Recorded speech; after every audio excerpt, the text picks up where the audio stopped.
시청자 여러분 안녕하세요. 오늘은 라이프 플러스가 아니라 극한 직업 체험기로 인사를 드립니다. 지금 영하의 날씨라 제가 입이 좀 얼었어요. 너무 추워요. 오늘의 주제는 뭔가요, PD님?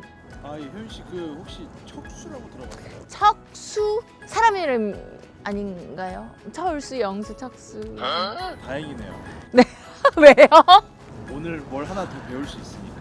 근데 제가 라이프 플러스를 하면서 아주 살짝 있는 무지함이 드러나는 것 같아서 너무 저한테는 마이너스인 것 같아요. 이러면서 배워가는 거죠.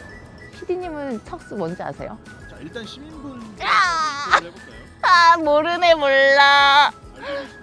네, 그러면 시민 인터뷰 빨리 가볼게요. 뿅.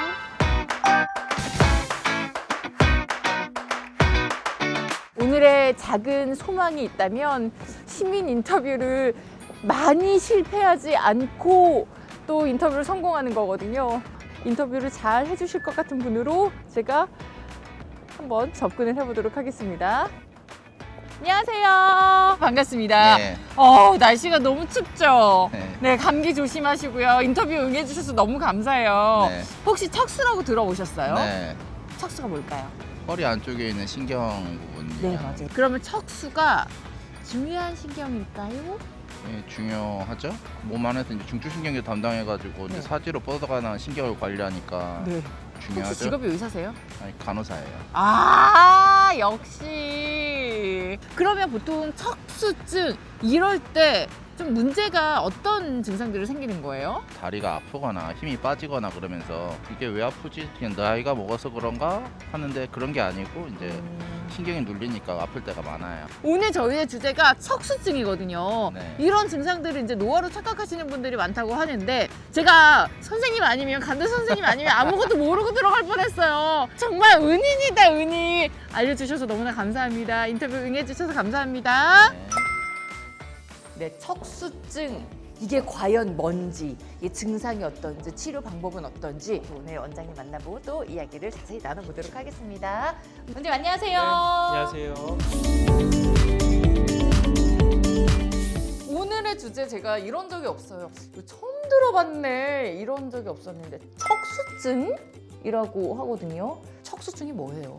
저희가 흔히 이제 목 디스크나 뭐 허리 디스크 이런 거는 잘 아시는데 네. 척수증은 상대적으로 조금 생소할 수는 있어요. 네. 이제 척수증이라는 거는 머리에 이제 뇌가 있고 발끝까지 가는 신경이 쭉 척추를 따라서 진행을 하는데 네. 이 사이사이에 이제 가지신경들이 나오고 가운데 이제 그 줄기 그 부분을 척수라고 하는데 그 부분이 눌렸을 때 생기는 증상들을 척수증이라고 합니다. 근데 그렇게 몸에서 신호가 왔을 때 어떤 증상들이 나타날 거 아니에요. 척수증은 어떤 증상들이 나타났을 때 아, 내가 이게 척수증이구나 이렇게 좀 의심을 해볼 수가 있는 거예요. 보통 이제 손에 좀 힘이 빠진다든지 젓가락질이 조금 어렵고 뭐 단추 잠그기라든지 뭐 그런 일상생활에서 좀 미세한 동작들을 할 때 왠지 모르게 조금 어색한 느낌이 든다든지 네.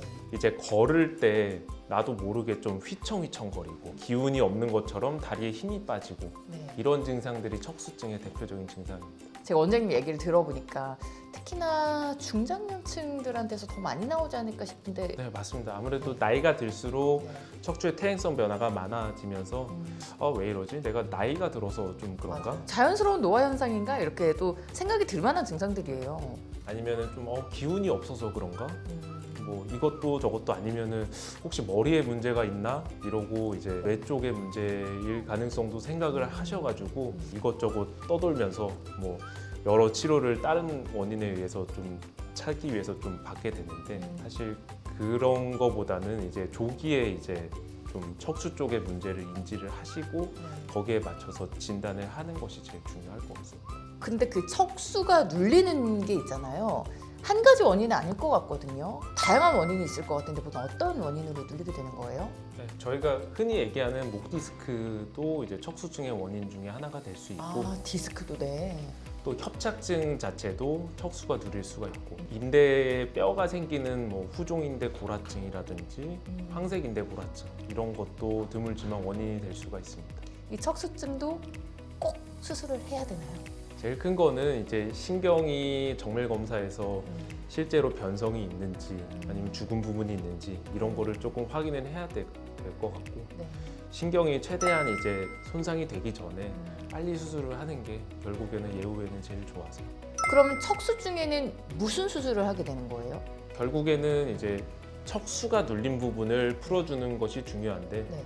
이전에는 이제 목 앞쪽으로 절개를 하거나 아니면은 목 뒤쪽으로 절개를 하게 되면은 네. 근육 손상이나 이런 게 통증이 좀 많이 있어서 그럴 수술 것 후에도 통증을 계속 느끼는 경우가 있는데 네. 내시경 같은 경우에는 이제 한 5mm 정도의 작은 구멍을 두세 개 정도만 목 뒤쪽으로 해서 이제 내시경을 보고 기구를 이용해서 치료를 하는 거기 때문에 아무래도 통증 면에서 훨씬 더 좋고 일상생활의 복귀도 훨씬 빨라지기 때문에 수술에 대해서 너무 겁내지 않으셨으면 좋겠습니다. 근데 이렇게 수술을 했을 때 거의 대부분 좋아진다고 봐야 되는 건가요? 척수증의 그 여러 가지 증상들이? 저희가 수술을 하게 되면은 척수가 눌린 부분을 제거를 하긴 하는데 이제 척수가 눌렸을 때 척수 신경 자체가 이제 기절을 한 부분이 있고 아예 정도가 심하거나 좀 기간이 오래되면은 신경 자체가 죽는 부분이 있는데 죽는 부분이 돌아오지는 않지만 기절한 부분은 어느 정도 다 회복을 하기 때문에 수술 전보다는 확실히 경과가 좋은 경우가 굉장히 많습니다. 그럼 이렇게 수술까지 가지 않기 위해서 척수증을 예방하기 위한 뭐 건강 수칙 이런 게 또 따로 있겠죠? 사실 뭐 예방할 수 있는 방법은 거의 없나요? 없다고 해야 될 것 같습니다. 오히려 조기에 발견을 해서 교정을 할 수 있는 부분을 최대한 적극적으로 빨리 교정을 하는 것이 오히려 제일 좋은 방법일 것 같습니다.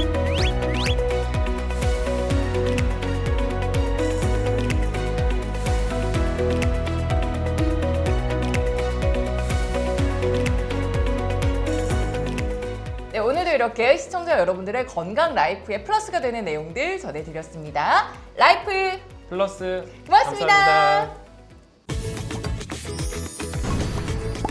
감사합니다.